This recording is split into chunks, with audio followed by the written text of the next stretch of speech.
وبرکاتہ۔ آج ہم بات کریں گے کھڑے ہونے کے حوالے سے، اور یہ خاص طور پر بات ہوگی ان لوگوں کے لیے جو ایڈمنسٹریٹو پوزیشنز پر ہیں، یعنی کہ کہیں نہ کہیں انہیں سپروائزر یا حاکم بنایا گیا ہے کسی کے اوپر، یا اوورسیئر، مینیجر، مختلف پوسٹ ہو سکتی ہیں یہ، اور پرائمری اسکول کے ٹیچر سے لے کر ایک پروفیسر تک، یہ خاص طور پر ان کے لیے ہے، یا پھر کوئی فیکٹری کا مالک ہے، کوئی کسی آرگنائزیشن کا مالک ہے، اس طرح کے تمام لوگوں کے لیے یہ حدیث بڑی امپورٹنٹ ہے، اور وہ ذرا اس کا خیال رکھیں۔ اور بڑی خطرناک حدیث میں آپ کو سنانے والا ہوں، جامع ترمذی کی حدیث ہے 2755 کہ اللہ کے رسول صلی اللہ علیہ وسلم نے فرمایا کہ جو شخص یہ پسند کرے کہ لوگ اس کے سامنے باادب کھڑے ہوں تو وہ اپنا ٹھکانہ جہنم بنا لے۔ بڑی خطرناک بات ہے۔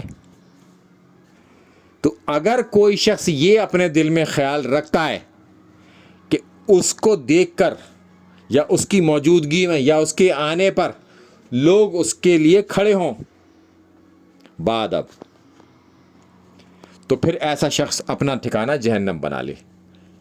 اور میں نے یہ دیکھا ہے، پریکٹیکل ایکسپیرینس ہے میرا، کہ جب ہم اسکولز میں ہوا کرتے تھے تب اگر کوئی بچہ کھڑے ہونے سے رہ جاتا تھا ٹیچر کے آنے پر، تو ٹیچر اس کو ناگوار کو یہ بات بڑی ناگوار گزرتی تھی، اور کبھی کبھی ان بچوں کو پنش بھی کیا جاتا تھا۔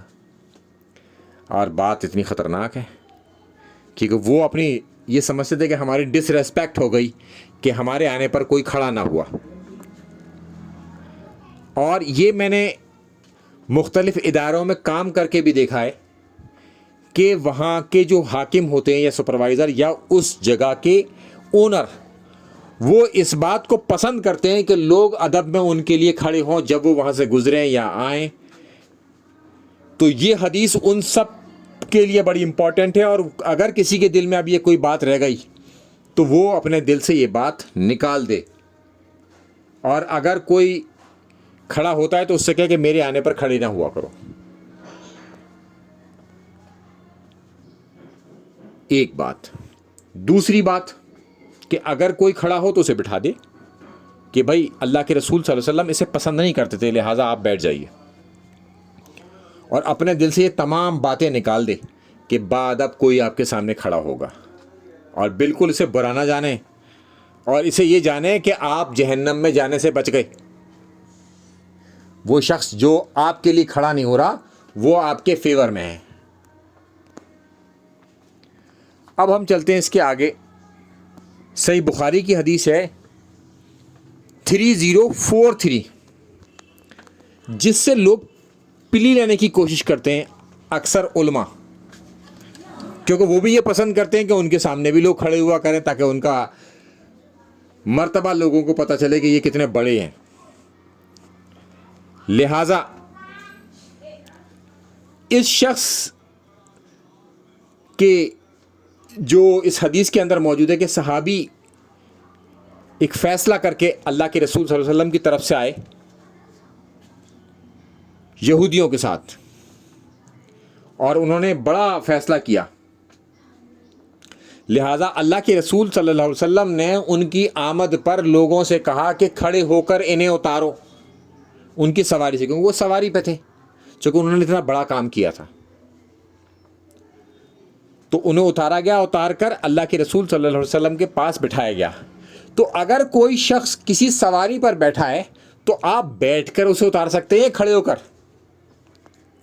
یقیناً کھڑے ہو کر ہی اتارا جا سکتا ہے۔ اگر کوئی اس وقت جو سواری ہوتی تھی وہ گدھے، گھوڑے اور کھچر، ان تینوں پہ سے اتارنے کے لیے کھڑا ہی ہونا پڑے گا آپ کو۔ تو یہ ادب کے لیے نہیں ہے، کسی کو اتارنے کا حکم دیا گیا تھا اس لیے انہیں کھڑا کیا گیا۔ ٹھیک ہے، جو لوگ اس بات سے پلی لینے کی کوشش کرتے ہیں، اور ان کی اس بات کو بھی میں ابھی رد کر دوں گا اگلی حدیث سے۔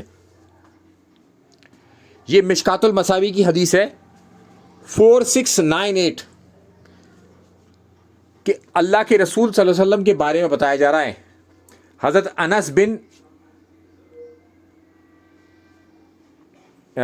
انس بیان کرتے ہیں کہ صحابہ اکرام رسول اللہ صلی اللہ علیہ وسلم سے سب سے زیادہ محبت کرتے تھے, یعنی محبوب رکھتے تھے, یعنی کہ ان سے زیادہ کوئی محبوب نہیں تھا, یعنی کہ ٹاپ موسٹ تھے اللہ کے رسول صلی اللہ علیہ وسلم صحابہ کے لیے. ٹھیک ہے, اب یہ احترام والی بات بتا رہا ہوں میں آپ کو کہ ان سے بڑھ کر تو کوئی نہیں, ہمارے لیے بھی نہیں ہے کوئی. تو اللہ کے رسول صلی اللہ علیہ وسلم کا کیا عمل ہے کہ اس کے باوجود وہ آپ کو دیکھتے تو کھڑے نہ ہوتے. ٹھیک ہے, ادب میں کھڑے نہ ہوتے اتنے بڑے آدمی کو دیکھنے کے بعد, کیونکہ اللہ کے رسول صلی اللہ علیہ وسلم سے بڑھ کر کوئی نہیں ہے ہمارے لیے. ٹھیک ہے, انہیں دیکھ کر بھی کھڑے نہ ہوتے. اچھا کیوں کھڑے نہ ہوتے؟ کیونکہ وہ جانتے تھے کہ آپ صلی اللہ علیہ وسلم سے یعنی کہ اس کام کو ناپسند کرتے ہیں, یعنی کہ انہیں دیکھ کر کھڑا ہوا جائے, اس کو اللہ کے رسول صلی اللہ علیہ وسلم ناپسند کرتے ہیں. تو اگر کوئی شخص یہ سمجھ رہا ہے کہ اس حدیث سے وہ پلی لے رہا ہے کہ جب وہ صحابی آئے تو لوگوں کو کہا کھڑے ہو کے اتارو, تو کھڑے ہو کے اتارا ہی جاتا ہے. وہ ادب میں نہیں کہا گیا ادب میں جا کے تم اسے کھڑے ہو جاؤ اس کے سامنے, نہیں, کام کرنے کے لیے کہا گیا, کیونکہ وہ لوگ بیٹھے ہوئے تھے. تو بیٹھے ہوئے آدمی سے کہا ہوگا کھڑے ہو کے اتارو, کسی سواری سے اتارنے کے لیے. تو اس سے کوئی پلی لینے کی کوشش نہ کرے, کیونکہ حدیث کے جو الفاظ ہیں وہ اچھل اچھل کے جو مطلب بتا رہے ہیں وہ مطلب مانا جائے گا, نہ کہ وہ مطلب جو لوگ تعویل کر رہے ہیں, وہ بھی غلط تعویل. کیونکہ دوسری حدیث اس تعویل کو کاؤنٹر کرتی ہے, جو کہ مشکات المصابیح کی حدیث ہے 4698 کہ ٹاپ موسٹ آدمی بھی اگر سامنے آ رہا ہے تو اس کے لیے بھی کھڑے نہیں ہو رہے صحابہ. اور وہ جانتے تھے کہ اللہ کے رسول صلی اللہ علیہ وسلم اس بات کو ناپسند کرتے ہیں کہ کوئی ان کے سامنے کھڑا ہو. تو اب میں سمجھتا ہوں کہ تمام حاکم جو کہیں نہ کہیں کسی نہ کسی لیول پر حکمران ہیں یا سپروائزر ہیں, اور تمام ٹیچرز اس بات کا خیال رکھیں گے, ورنہ اللہ کے رسول صلی اللہ علیہ وسلم کی حدیث واضح ہے کہ وہ اپنا ٹھکانہ جہنم بنا لے.